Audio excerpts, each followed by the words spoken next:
김윤경의 생생경제. 안녕하세요. 김윤경입니다. 가짜 백수를 사서 그렇지 않아도 화났던 소비자들 더 뿔났습니다. 홈쇼핑 업체들이 지금 환불의 미온적이라고 하는데요. 여기에 대해서 법적 대응도 검토를 하고 있습니다. 포털 사이트에는 이미 단체 소송을 준비하는 카페도 만들어졌다고 하는데요. 잠시 후 생생 인터뷰에서 녹색소비자연대 이주홍 국장 그리고 김태민 변호사와 함께 더 자세한 내용 알아보겠습니다. 요즘 또 무섭게 오르더니 주식시장이 급하게 조정을 받고 있습니다. 투자는 늘 위험을 안고는 있지만요. 그중에서도 주식, 특히 위험 자산에 속합니다. 비중을 늘리려는 분들도 많았을 텐데 뭐가 맞는 방향일까요? 잠시 후 생생포커스에서 대우증권 연결해서 개미 투자자들의 투자 전략 어떻게 가야 할지 알아보도록 하겠습니다. 김윤경의 생생경제 지금 바로 시작합니다.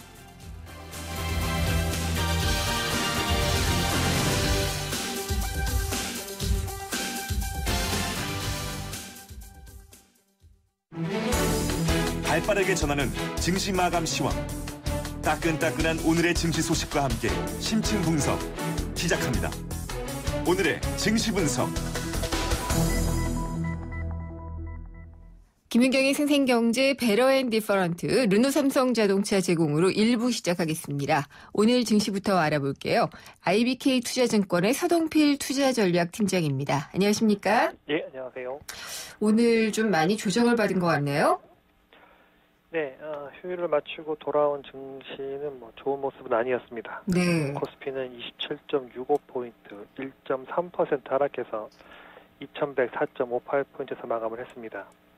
코스닥 지수는 좀 낙폭이 컸습니다. 11.96포인트, 1.76% 하락해서 665.94포인트에서 마감을 했습니다. 코스피에서는 외국인 투자자들 오늘도 930억 원 정도 주식을 사주었고요. 개인 투자 역시는 1,100억 원 정도 주식을 사주었지만 기관 투자자들이 2,100억 원 이상 매도 우위를 보이면서 지수 하락에 이끌었다라고 평가할 수 있겠습니다. 코스닥 시장에서는 외국인과 기관이 각각 170억 원, 380억 원 매도 우위를 보인 반면에 개인 투자자들이 566억 원 정도 매수 우위를 보이면서 네. 결국 코스닥은 외국인과 기관이 하락을 이끄는 그런 수급상 불편한 모습이었다라고 평가할 수 있겠습니다. 혹시 우리 증시 쉬는 동안에 해외에서 어떤 나쁜 좀 변수들이 있었나요? 지난 간밤에 유럽과 미국 증시 모두 모양새가 좋지 않았습니다. 네. 독일과 프랑스는 그리스 문제가 겹쳐지면서 독일은 2.5%, 프랑스는 2.1% 하락을 했고요. 미국 증시는 다우도 0.8%, S&P 500이 1.2% 하락하는데 유럽과 미국 증시 모두 좋지 않았습니다. 더욱이 중국 증시는 4% 이상 하락을 했기 때문에 우리가 쉬는 어제 유럽과 미국 그리고 중국 모두 상당히 부진한 모습을 보였다는 것이 우리나라 시장 역시 악재였다 이렇게 평가할 수 있겠습니다. 지난주 이렇게 해서 최근에 많이 오를 때는 해외에서 어떤 그 나쁜 변수가 예상되지 않는다라고 말씀하시는 분들이 상당히 많았었거든요. 근데 그리스 문제는 어떤 거고 중국의 문제점 또 미국의 지표가 부진한 거는 어떤 것들인가요? 일단 유럽부터 말씀드리면 그리스의 채무 상각을 어떻게 할 것이냐에 대해서 좀 엇박자나는 것 같습니다. IMF는 유럽 내에서 그리스 채권에 대해서 이 상각을 좀 잘 해서 완만히 결론이 나야지 IMF 동참을 할 것이다 이런 얘기가 나왔는데 그 그리스 채권 상각이 쉽지 않을 거다 이런 불협화음이 나오면서 좀 부진한 모습을 보였고요. 미국 증시 같은 경우에는 제가 볼 때는 무역 지표가 너무 안 좋았습니다. 무역 적자가 6년의 최저치까지 떨어지다 보니까 1분기의 경제 성장률이 재추정될 때 플러스 0.1% 증가한 것이 아니라 마이너스 떨어질 수 있다. 이런 걱정은 좀 많이 팽배해진 것 같고요. 네. 중국 증시는 좀 너무 가파르게 올랐다 보니까 정부에서 아마 증권에 대한 이 양도 차익의 세금을 매길 가능성이 높다. 이런 뉴스가 나왔습니다. 이것이 한 급락을 이끌었기 때문에 간밤에는 늘 맞닥뜨렸던 거지만 새롭게 섰던 부분이 있고 중국은 좀 돌발 악재가 나타났다 이렇게 말씀드릴 수 있겠습니다. 그렇네요. 아무리 시장이 약간 좀 과열이 된다 그래도 이렇게 또 세금을 물리는 거 쉽지 않은 상황인데 역시 사회주의 국가라서 그런가요? 예, 좀 천천히 가자 이런 네. 시그널을 시장에 준 것 같습니다. 종목이나 업종별로 보면은 그럼 오늘 대부분 많이 하락했을 것 같은데 특징적인 건 어떤 게 있었을까요? 뭐 빠졌으니까 네. 업종별로 보게 되면은 이 증권주가 좀 세게 조정을 받았습니다. 요즘 많이 오르더니. 네, 예. 올해 가장 많이 오른 업종이었는데요.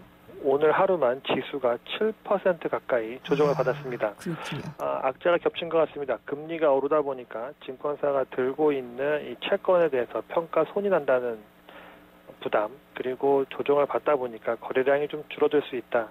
이런 것들이 증권주에는 뭐 동시에 악재로 작용한 모습이다라고 평가할 수 있겠고요.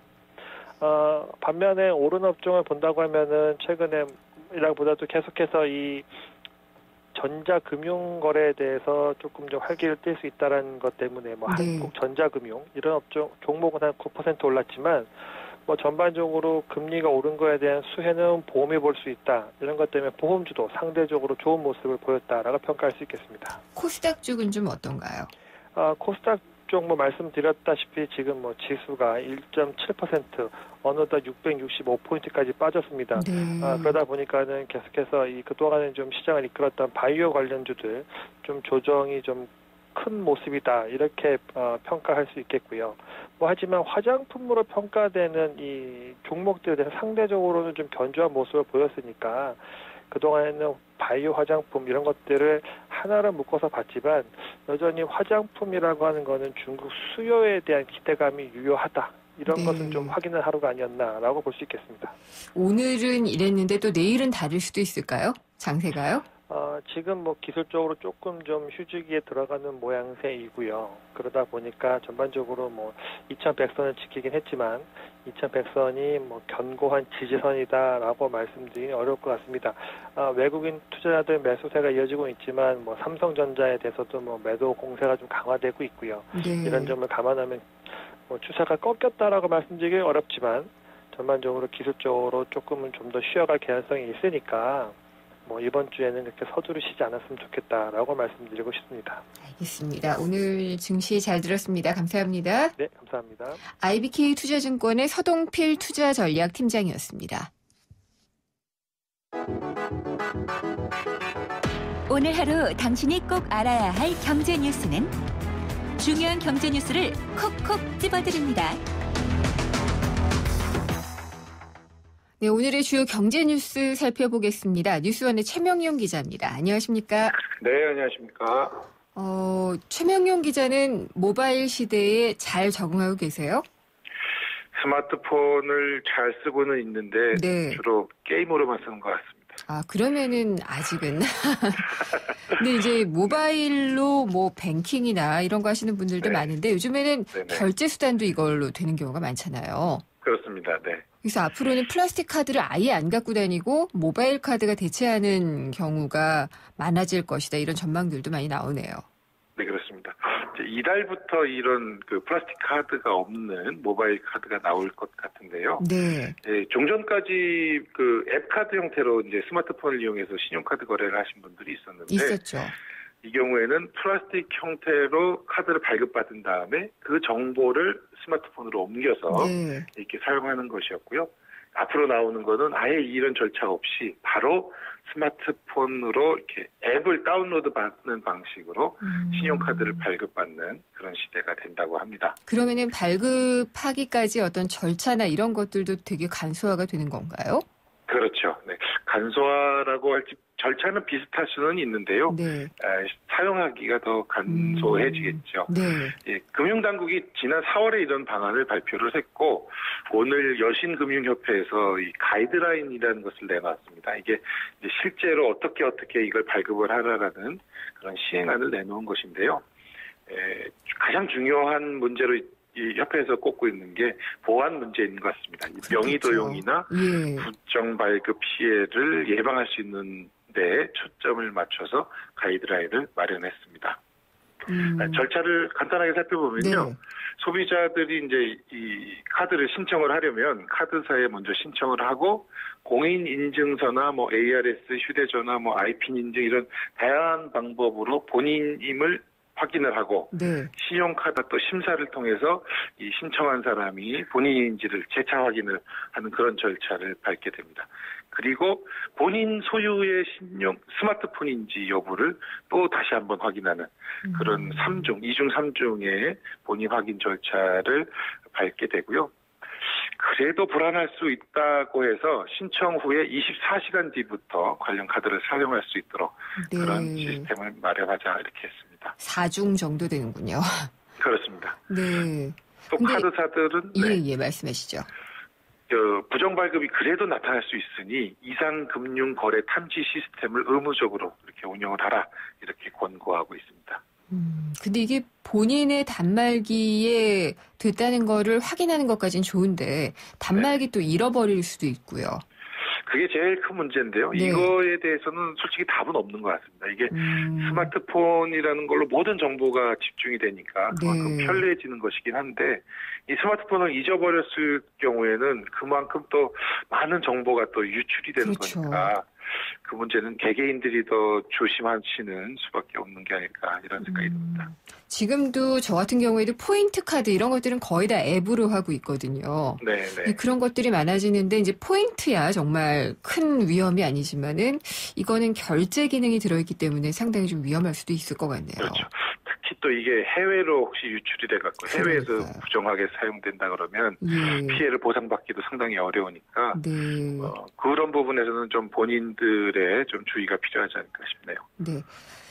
주식시장 지금 또 많이 조정을 받고 있는데 주가연계증권 ELS가 최근에 엄청나게 각광을 받았잖아요. 그렇죠. 근데 수익률이 네. 또 떨어지고 있다고 하는 소식이네요. 그렇습니다. 이게 주식시장 변동하고 연관은 되는 것인데요. 네. 또 약간 과열이 있어서 그런 문제가 있는 건 아닐까 이런 생각도 좀 듭니다. 네. 금융감독원이 작년에 상환된 ELS 원금 55조 1천억 원을 이렇게 조사를 해봤더니 이 중에 손실됐던 원금이 3조 6천억 원, 약 6.5%에 달했다 이렇게 발표를 했습니다. 작년 2013년에 비해서는 3.3%포인트 늘어난 수치인데요. 이게 손실이 이렇게 늘어날 만큼 또 이익이 늘어났으면 문제가 아닐 텐데 이익은 또 줄었다고 그렇게 합니다. 네. 이익 상환된 ELS는 51조 5천억 원이었고요. 이 중에 상환된 이익이 2조 6천억 원. 이익률로 따지면 5.0%포인트, 전년에 비해서는 1.6%포인트 줄었다고 합니다. 그러면은 이거 ELS의 손실률도 높아지고 이익률은 낮아지고 뭐 특별한 이유가 무엇이다라고 딱 이렇게 꼬집어서 얘기할 수 있나요? 한 가지 이유만 가지고 얘기하기는 참 쉽지 않은 문제인데요. 네. ELS라는 게 이제 주식하고 또 채권 또 뭐 옵션 이런 여러 가지 상품들을 결합을 해서 이렇게 만든 그렇죠. 거거든요. 예. 복잡하게 만들어진 게 가장 큰 원인이다. 이렇게 한마디로 말씀드리면 그럴 수 있는 것 같습니다. 네. 점점 이 높은 수익률을 추구하는 이런 투자자들도 많고 증권사들도 여러 증권사와 경쟁을 해야 되니까 조금 더 다른 상품, 조금 더 수익률이 높은 상품 이런 것들을 경쟁적으로 냈던 게 아닐까 이런 생각이 드는데요.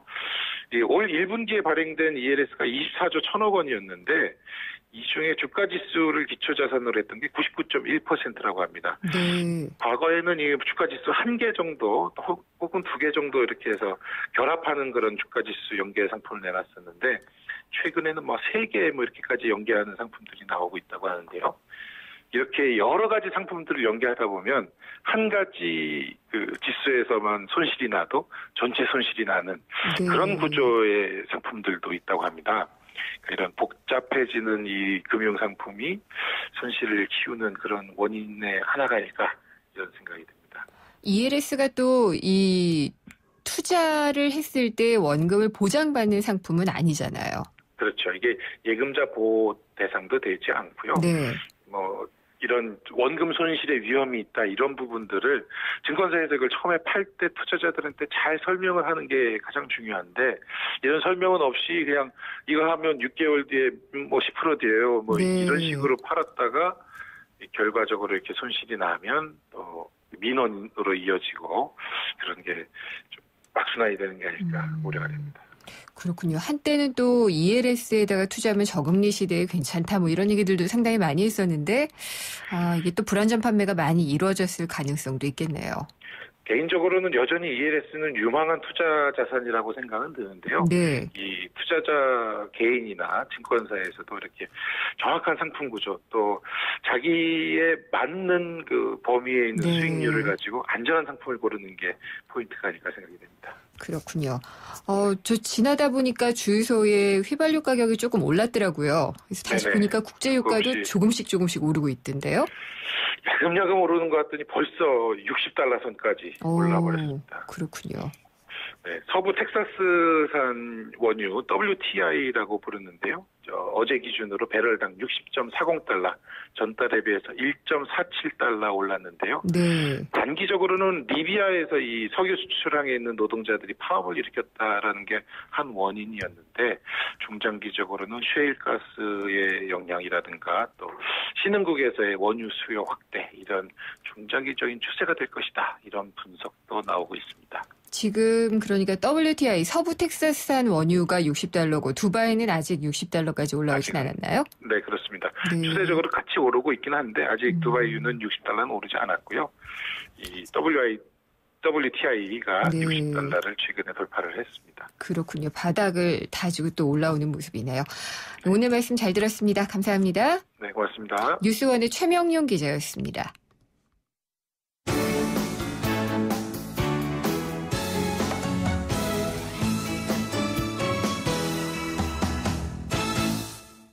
지금까지 생생경제 1부 함께 하셨습니다. 2부는 광고 듣고 찾아오겠습니다. 가는 발걸음마다 고개를 들어 바라볼수록 곳곳에 우리의 마음을 설레게 하는 예쁜 땅, 바로 대한민국입니다. 하지만 반짝이는 보석처럼 아름다운 이 땅을 제대로 볼 수 없는 분들이 많습니다. 이 아름다움을 소외된 이웃과 함께 느끼고 싶습니다.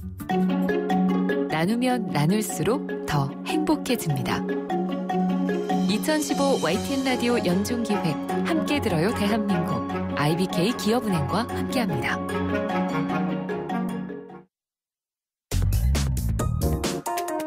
우리 경제의 민낯을 한꺼풀 벗겨보는 경제 뉴스. 경제를 위한 새로운 시각. 김윤경의 생생경제.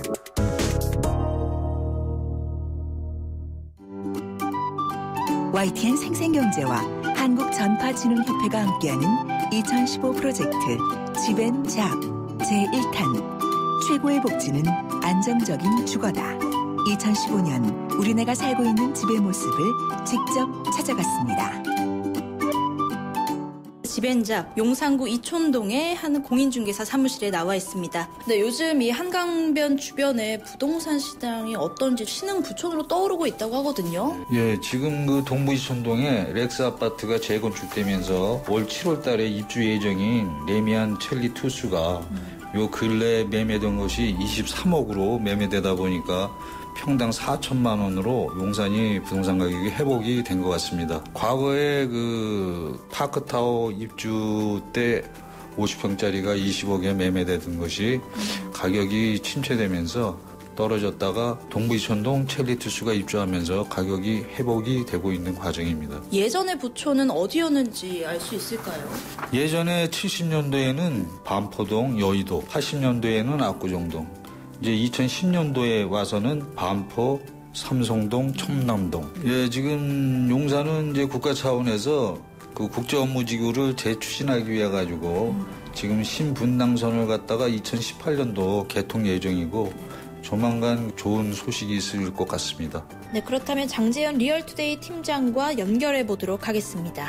이 한강변 주변 이곳에 고가 아파트가 들어서고 있다고 하는데요. 실제로는 좀 어떤가요? 실제 이제 한남동이라든지 용산을 비롯한 이제 주변의 합정역까지 그 한강변 라인에서 좀 아파트들이 많이 들어서고 있는데요. 과거 2007년부터 현재까지 약 한 3만 가구 이상이 지금 새 아파트로 좀 지어지고 있는 상황입니다. 그러면은 이곳이 뜨는 이유는 뭐라고 보시나요? 동부 이촌동이라든지 서부 이촌동 중심으로 재개발이 이루어지면서 있어서 강남구로 수요가 좀 이전했던 수요들이 다시 동부이천 쪽으로 많이 이전한 것 같고요. 또 동부이천에서 확장된 어떤 성수동이라든지 합정동 이런 지역들의 어떤 새로운 아파트들 단지들이 생기면서 한강 조망권 단지들이 고소득자들이 많이 몰리면서 아무래도 새로운 부처를 형성하고 있는 것 같습니다. 네, 지금까지 YTN 생생경제와 한국전파진흥협회가 함께하는 2015 프로젝트 지벤잡 서울의 새로운 부촌에 대해 알아봤습니다.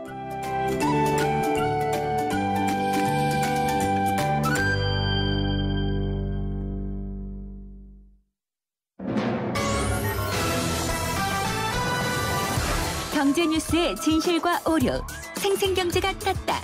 오늘의 생생 인터뷰는 네, 오늘 인터뷰는요. 가짜 백수, 뿔난 소비자들이 뭉친다는 소식으로 해보겠습니다. 김윤경의 생생경제 2부 함께하고 계십니다. 백수호 논란 정말 뜨거웠죠. 이 백수호를 구입하고 복용했던 소비자들이요. 가짜 백수 논란과 관련해서 뭉치고 있습니다. 이 환불이 잘 안 되고 있는 경우가 많이 있다고 하는데요. 법률 상담 그리고 단체 소송까지 준비하는 홈페이지와 카페가 인터넷 포털 사이트에 잇따라 개설이 되고 있습니다. 특히 홈쇼핑 업체 같은 경우에는 이 미온적인 태도를 좀 보이고 있어서 불만을 토로하는 글들도 많고 소송에 대한 문의가 집중적으로 올라오고 있는데요. 여기서 소비자단체 그리고 변호사 한 분 모시고 자세하게 얘기를 들어보도록 하겠습니다. 먼저 녹색소비자연대의 이주홍 국장님입니다. 안녕하십니까? 네, 안녕하세요. 녹색소비자연대 이주홍입니다. 예, 반갑습니다. 이 백수호 제품 이제 환불을 해주겠다라고 해서 대형마트나 백화점에서는 뭐 개봉한 여부에 상관없이 또 뭐 언제 샀는지에 상관없이 다 환불을 해주고 있는 모양인데요. 네네. 홈쇼핑 업체는 잘 안 해주고 있나 봐요? 네, 홈쇼핑 업체는 최근 구매 30일 이내의 제품만을 환불해주겠다 그렇게 얘기를 했기 때문에 네. 좀 유통업체마다의 입장 차이가 있는 것 같습니다. 그 입장 차이의 원인은 네. 홈쇼핑사에서 백수호 제품을 더 많이 팔았거든요. 대형 마트나 백화점보다 많이 팔았기 때문에 네. 이득은 홈쇼핑사들이 받는데 그거 이득을 다시 환불하려니까 좀 배가 아파서 그런 건지 아니면 그런 비용 부담이 너무 커서 그런 건지 좀 아직은 확실한 입장을 안 내놓고 있는 것 같습니다. 입장을 안 내놓고 있으니까 추정할 수밖에 없는 거군요. 네네.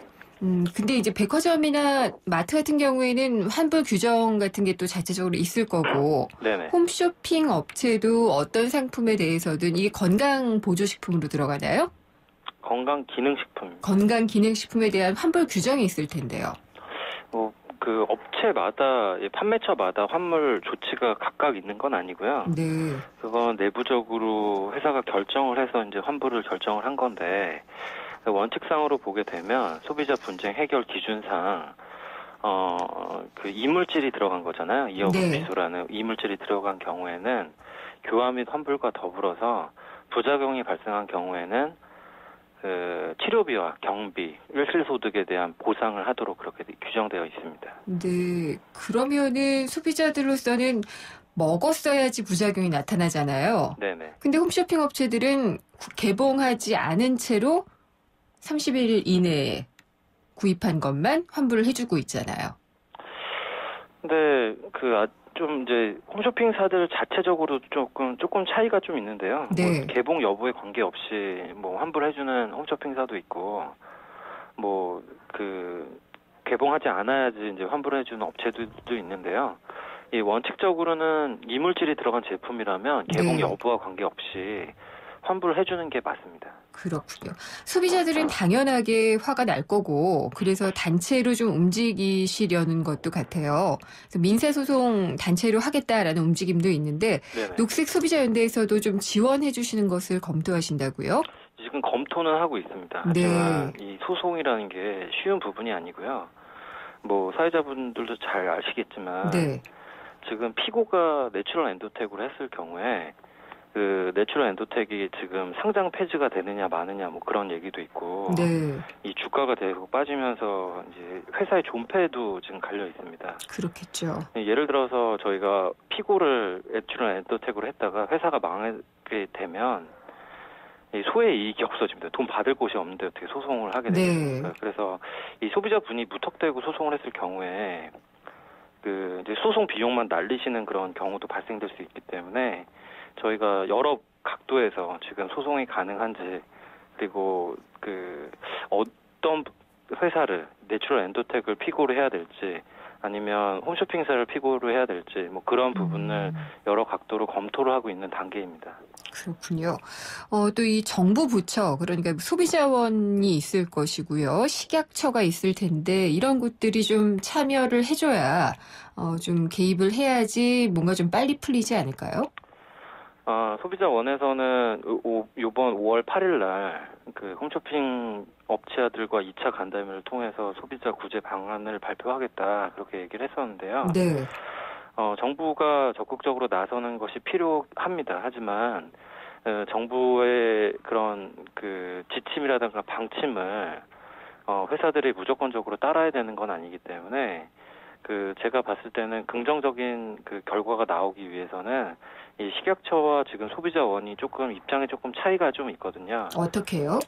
이 소비자원에서는 예전 제품까지 다 문제가 있다, 그렇게 네. 보는 입장이고요. 뭐 확증해서 얘기하진 않았지만 그렇기 때문에 전체 소비자에 대한 환불을 해줘라, 그렇게 권고를 하고 있는 거고요. 네. 식약처에서는 이어부피소라는 게 독성이 없다, 그래서 먹어도 큰 유해하지 않기 때문에 좀 그 부분에 대해서 좀 미온적으로 좀 나오고 있는 것 같습니다. 그래서 제가 봤을 때는 그 두 부처 간에 좀 협의를 통해서 업체가 이 소비자를 구제할 수 있는 긍정적인 방향이 나올 수 있도록 협의해 주는 것이 좀 먼저이고, 홈쇼핑 그 업체하고 간담회 하는 거는 그 두 개 부처가 협의한 이후에 다시 해도 좀 늦지 않을 것 같다는 생각이 좀 듭니다. 그러면은 소비자원과 식약처가 8일에 한다고 하는 네네. 그 간담회 때에도 두 부처에서 다 나오나요? 두 부처가 나오진 않습니다. 한국소비자원만 나오는데 네. 그 한국소비자원과 6개 홈쇼핑 사업자 그 임직원들이 나와서 이제 논의를 하는 건데요. 네. 요번 저번에 4월 달에 한 번 있었었거든요. 논의를 한 번 했는데, 네. 그때 당시에도 평행성만 긋고 아무런 결론을 못 내리고 끝났습니다. 예. 한국소비자원은 전체에 대한 환불을 권고를 했었는데, 이 권고뿐만 아니라 저는 강제를 해야 된다고 보는 입장인데, 왜냐하면, 아무리 제조사가 만들다 할지라도 그 판매를 함으로써 이 구매를 한 사람들은 홈쇼핑에 대한 신뢰라든가 그런 것을 보고 구매하신 분들도 그렇죠. 반드시 계시기 때문에 네. 그 부분에 대한 책임을 져야 되고, 이 허위 과장 광고에 해당될 수밖에 없습니다. 이게 네. 효능의 부분에 대해서 이 효능이 없는 이어부피소가 들어갔기 때문에 홈쇼핑사들이 지금 미온적이고 소극적으로 나오는 태도를 조금 바꿔서 네. 적극적으로 소비자를 구제할 수 있는 방안이 좀 나올 필요가 있을 것 같습니다. 권고만으로는 아마 좀 쉽지 않을 것 같거든요. 네, 그렇습니다. 예, 알겠습니다. 오늘 말씀 잘 들었습니다. 감사합니다. 네, 감사합니다. 녹색소비자연대 이종 국장과 이야기를 나눠봤고요. 이어서 스카이 법률특허사무소의 김태민 변호사 연결하겠습니다. 변호사님 안녕하십니까? 네, 안녕하십니까? 네, 이 가짜 백수 제품과 관련해서 소비자들이 가장 궁금해하는 게 이게 아닐까 싶은데요. 환불을 포함해서 피해 보상을 제대로 받을 수 있을까? 이걸 어떻게 추정을 해봐야 될까요? 예, 우리 심정적으로는 당연히 우리 소비자분들께서 굉장히 많이 놀라셨고, 네. 보상을 받으시거나 환불을 받으시고 싶어 하실 텐데, 법률적인 면에서 볼 때는, 현실적으로 좀 어렵지 않을까 생각하고 있습니다. 왜요? 일단 우리 식약처에서 이어부피소가 발견됐다고 발표는 했지만, 네.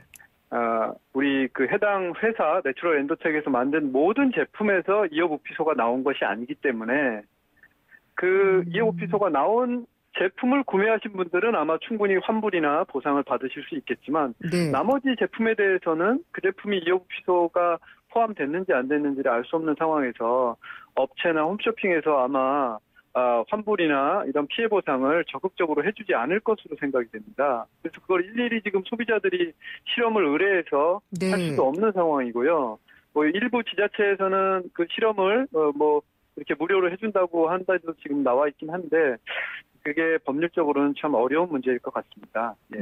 그러면은 변호사님, 이 가짜 백수 논란 이전에도 이런 건강기능식품과 관련해서 비슷한 사례가 있지 않았을까 싶어요. 예. 그러니까 하자가 있거나 이물질이 들어간 제품이 나왔다. 그랬을 경우에 소비자들에 대한 어떤 피해 보상은 어떤 식으로들 이루어졌어요? 예, 일단 이물이나 이런 것들은 사실 지금도 많이 우리 식품의약품안전처에 보고가 되고 있습니다. 네.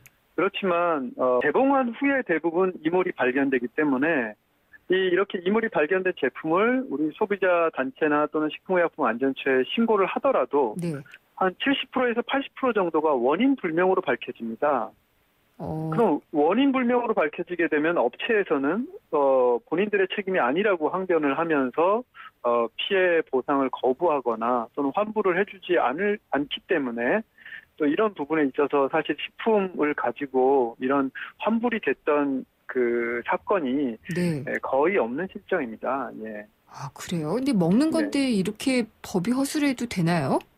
법이 허술하다기보다는 이제 입증을 하는 게 어려운 거죠. 예를 들어서 우리가 입증에 대한 조건을 까다롭게 해놓은 거잖아요. 맞습니다. 예. 그게 사실은 좀 문제인데 우리 환경법이나 이런 것처럼 네. 입증 책임을 좀 소비자가 아니라 우리 업체가 직접 할 수 있도록 네. 좀 이런 그 법 적용 기준을 좀 바꿔야 될 텐데 아직까지는 주장하는 사람이 직접 이런 입증 책임이 있기 때문에 네. 소비자가 이 백소 제품을 먹고 본인이 어떤 병이 났거나 간 수치가 높아졌거나 이런 피해가 있다 하더라도 직접 병원이나 이런 관계 기관에 가서 진단서를 발급받거나 어떤 입증을 위해서 준비를 해야 되는데 이게 사실 쉽지 않은 문제고요. 어렵죠.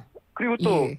하루에도 수백 가지, 수십 가지의 식품을 섭취하는데 내 몸이 이상해진 게 백수 때문이다라고 정확하게 특정하기가 어렵기 때문에 사실 그러니까요. 이 식품 사건들은 우리 얼마 전에 우리 이런 그 문제 과자나 이런 거에 문제도 있었지만 사실 현실적으로는 집단 소송이라든가 피해자들이 이렇게 소송을 통해서도 보상을 받는 게 거의 불가능할 것으로 생각됩니다. 그럼 만약에라도 소송이나 어떤 법적인 문제를 풀 수 있다고 하면은 어떤 법률이 여기에 해당이 되나요? 일단 기본적으로 우리 민법에서도 불법 행위로 인해서 손해배상 청구를 할 수가 있고요. 네. 또 제조물 책임법에서도 할 수가 있고요. 네. 소비자 보호법에서도 할 수가 있을 것이고 예. 여러 가지 법률은 있는데 중요한 건 법률이 아니라 이제 입증을 하는 것이 문제이기 때문에 아마도 이런 문제에 있어서는 좀 법률적인 개정보다는 사실 업체 측이나 우리 국가기관에서 좀 더 이런 그 권고안을 좀 더 정확하게 엄격하게 마련하는 것이 중요하지 않을까 생각됩니다. 그렇군요. 앞서 소비자 단체 쪽에서도 그렇게 말씀을 하셨는데 그냥 권고만 하고 그다음에 소비자가 직접 나의 어떤 신체적인 피해, 정신적인 피해 이런 것들을 입증을 못 해내면은 못 받는다. 이거는 아닌 것 같네요. 맞습니다. 그래서 이제 지금 사실 논의되는 게 이제 징벌적 손해배상제도라고 해서 우리 미국처럼 정말 이런 회사들이 다시는 발붙일 수 없도록 좀 더 강력하게 과징금 제도나 이렇게 정말 수십억, 수백억이라도 부과를 해서 강력하게 대처를 한다면 이렇게 선례를 통해서 다시는 우리 식품회사들이 이런 있어서는 안 되는 일이 발생하지 않도록 준비를 더 철저히 하겠고요. 예. 변호사님, 그리고 아까 소비자단체에서도 말씀을 하셨는데요. 예.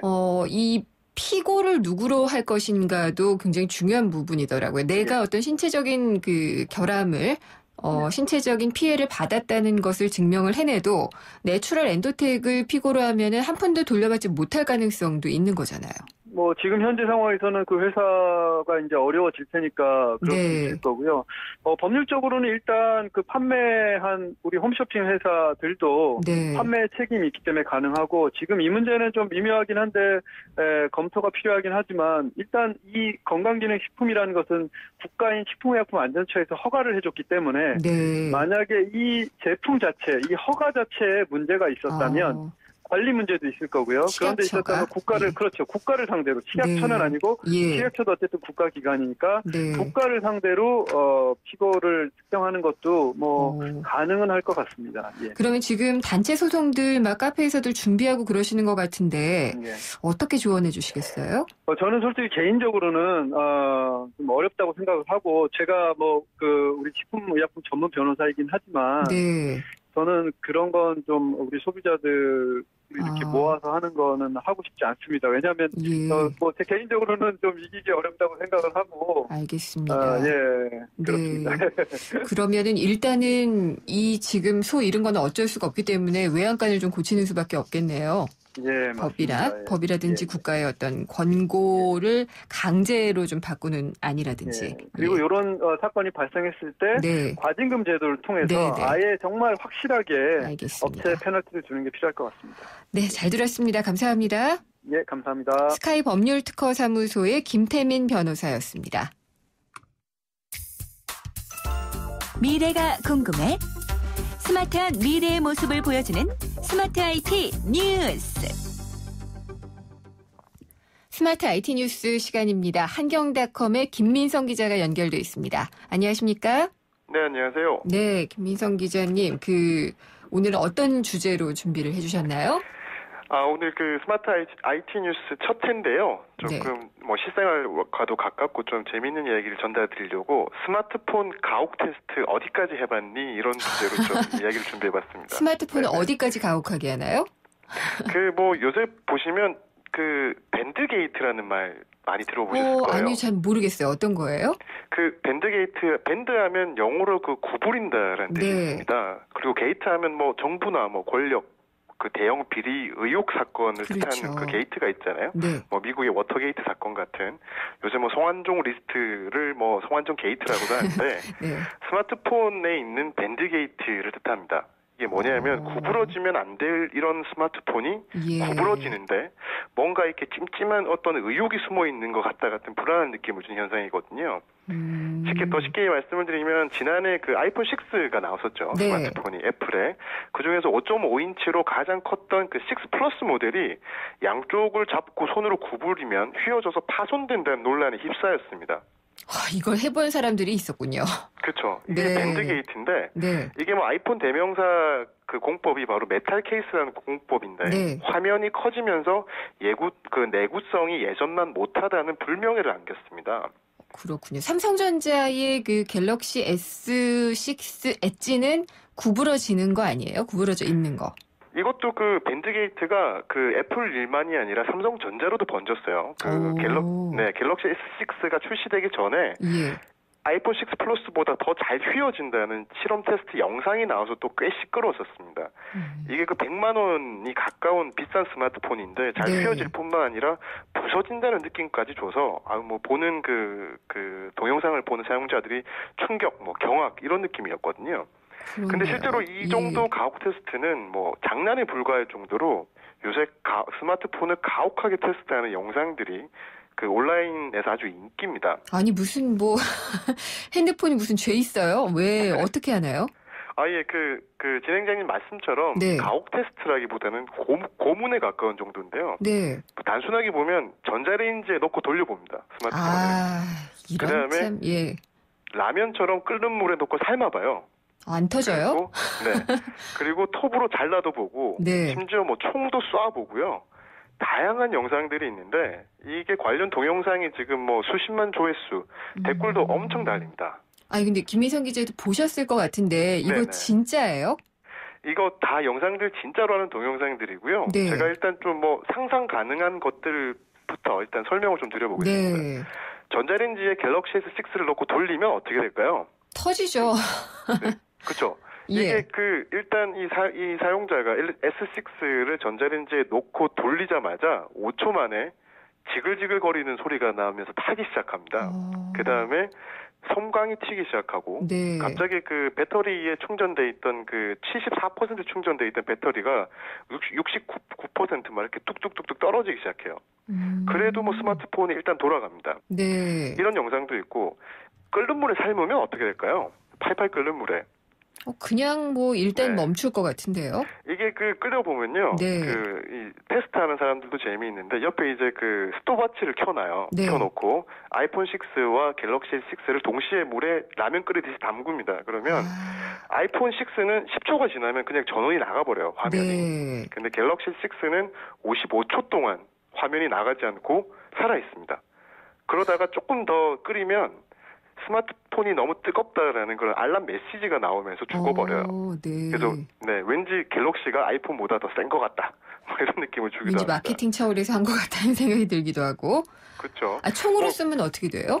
총으로 쓰면 뭐 미국 같은 곳은 총기 소유가 합법적이지 않습니까? 그래서 안전한 곳에 가서 쏘아보면 정말 상상 가능한 것처럼 동그란 구멍이 뚫립니다. 바로 꺼지기도 하고요. 네. 뭐 드릴로도 이렇게 구멍을 뚫어 보기도 하고 심지어 그 폭죽과도 터트려 보고요.